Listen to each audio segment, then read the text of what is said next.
The Adjusted Life Podcast, where we aim to simplify your day to elevate your life. Well, hey, welcome back. Dr. Bryan, good to see you, man. Hey, good to see you, bud. Yeah. So last week I was in Jackson Hole. I was out there skiing. So I want to thank you for holding the fort down. You, Cam, Bill. Yep. I know it got pretty hectic and the ladies too. I know it got pretty hectic there for a couple of days. But outside of, my trip out there being cold and now it being freezing here, how was your last week? It was good. So the week was busy. Got to spend some time with the kids. Just every day it can look very similar, especially right now in life. Yeah. And so a lot of times just get done at the office, go home, hang out with family, have family movie nights some nights, just family dinner. So it was good. Everything went smooth. And yeah, I know you were out skiing, having some fun. Where were you at skiing?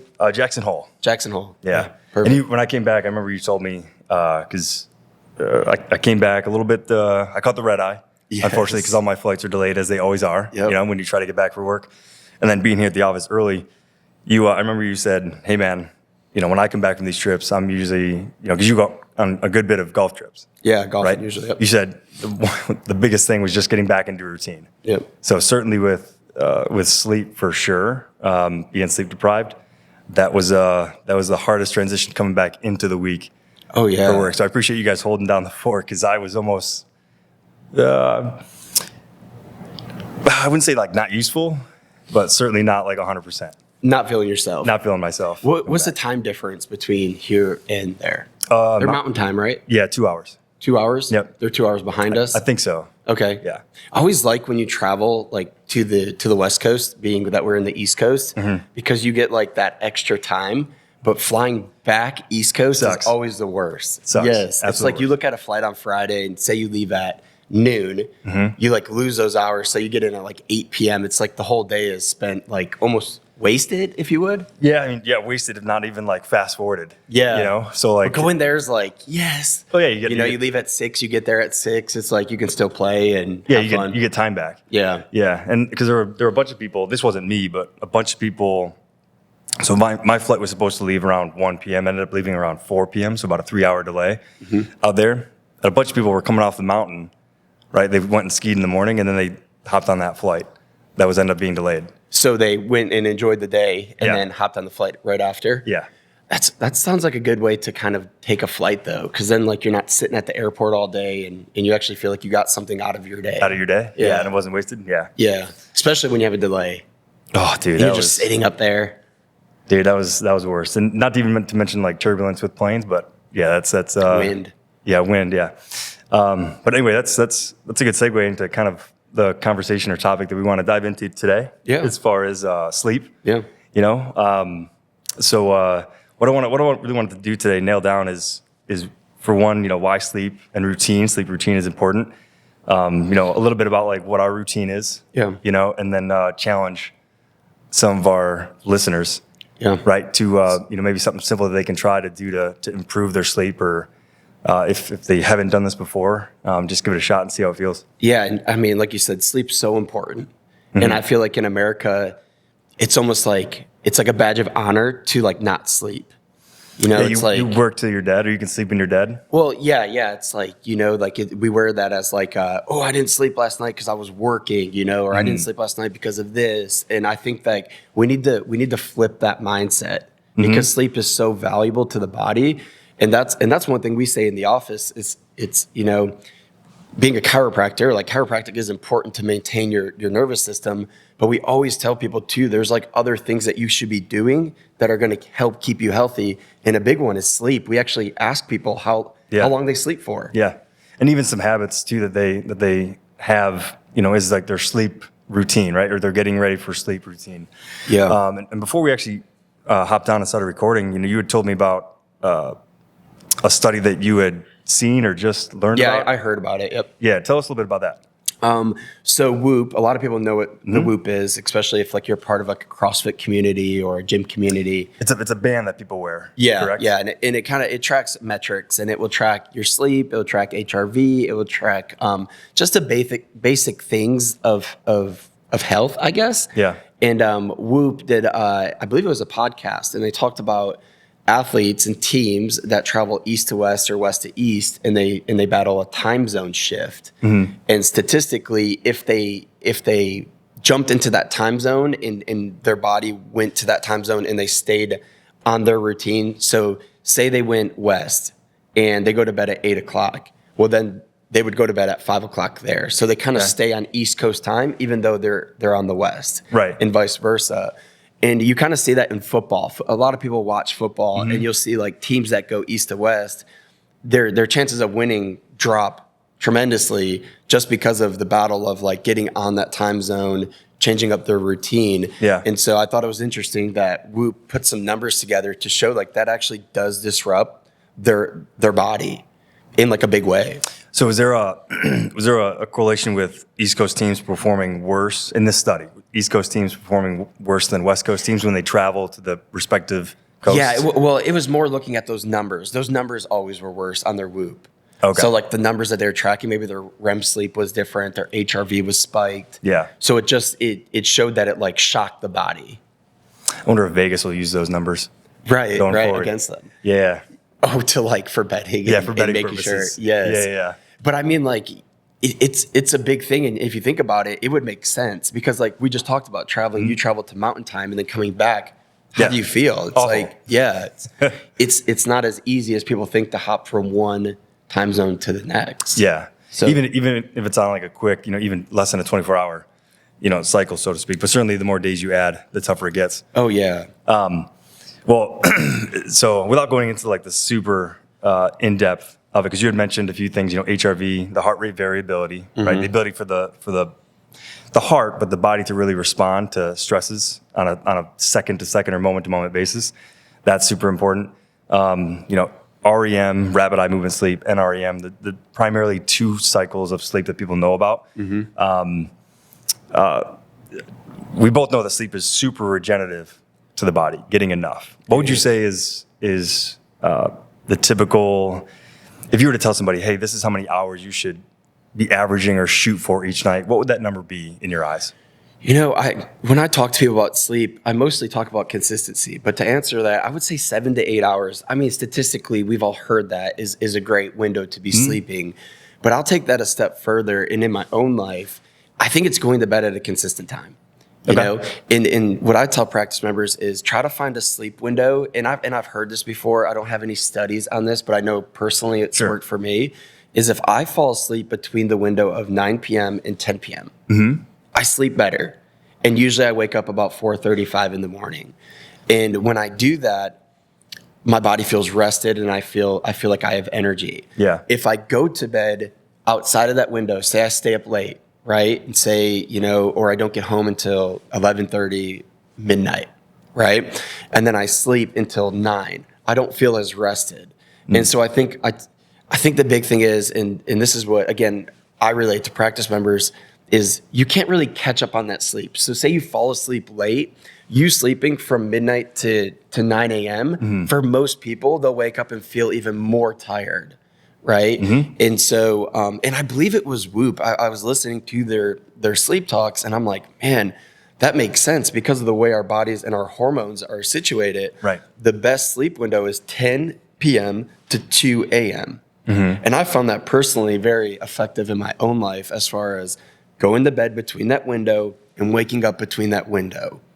Because when I do get off of that pattern, say it's Saturday and I sleep until 7, I don't feel as rested, but I got 2 more hours of sleep. Yeah. And so kind of going off of that, I think it's just so important that one, we do get enough sleep. So I would say like to people that are going to bed at 10 and waking up at 2 a.m., I mean, 4 hours of sleep, I don't think that's enough.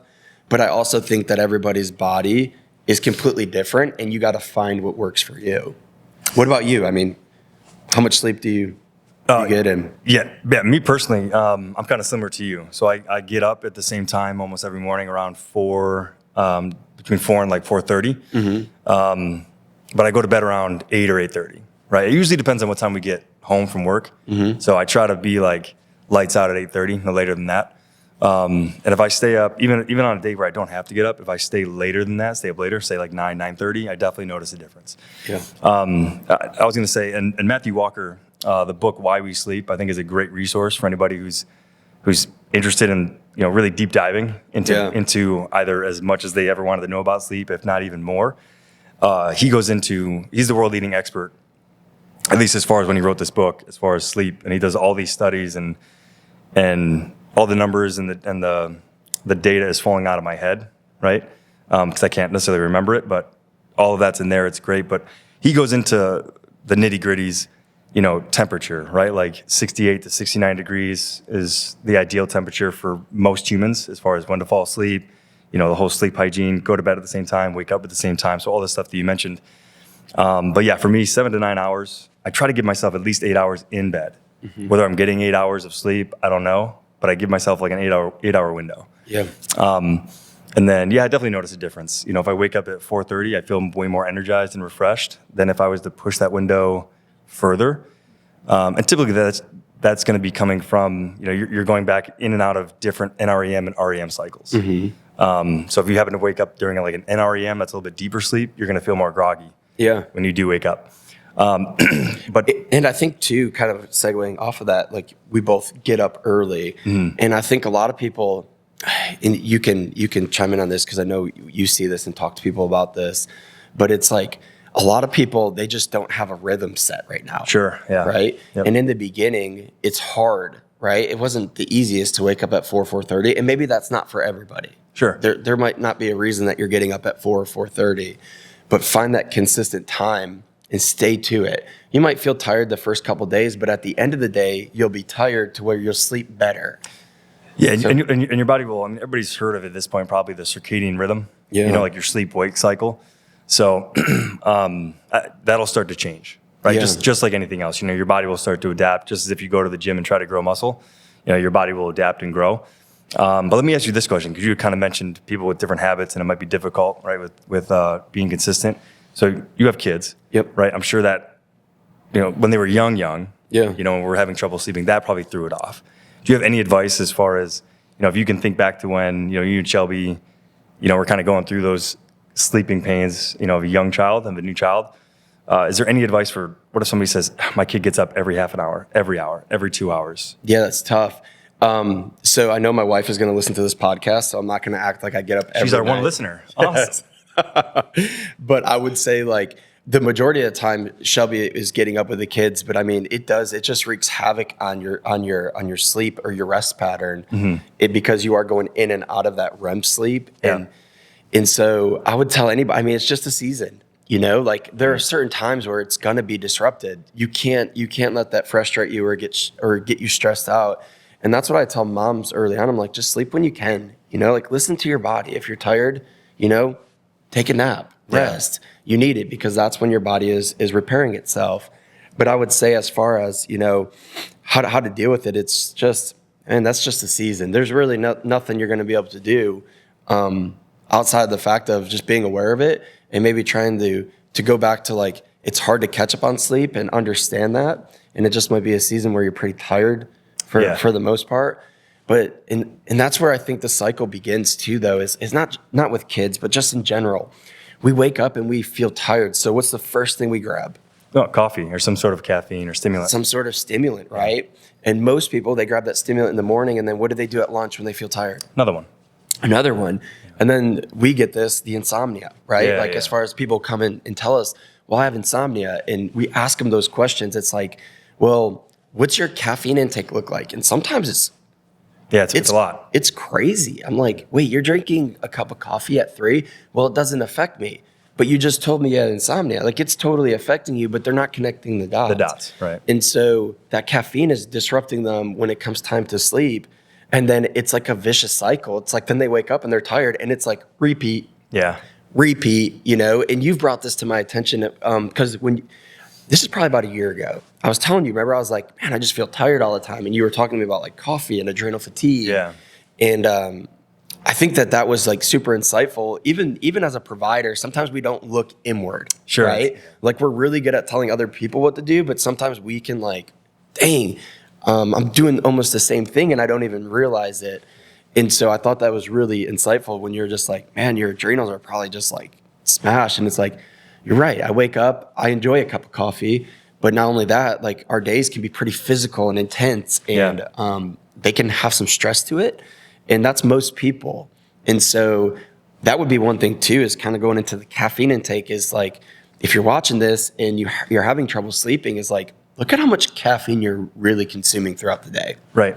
Right. And along with, so it sounds like back to when you were talking about, with kids being a season. Yeah. Don't let that season, become, lack of a better way to put it, like multiple seasons, right? Don't let that become a lifestyle. Yeah. So, try to stick to a consistent schedule, and then, notice if you're reliant on stimulants, if you're reliant even on supplements, sometimes we recommend, right, that some patients go on like a magnesium citrate or a magnesium calcium or some sort of a supplement to help them sleep. Melatonin supplement's a big one that people. Yeah, that they say they use or that they use. Oh, right? it's like the first thing they grab. Yeah, and I'm not a huge fan of melatonin. Matthew Walker talks in his book about how that is actually a very detrimental thing.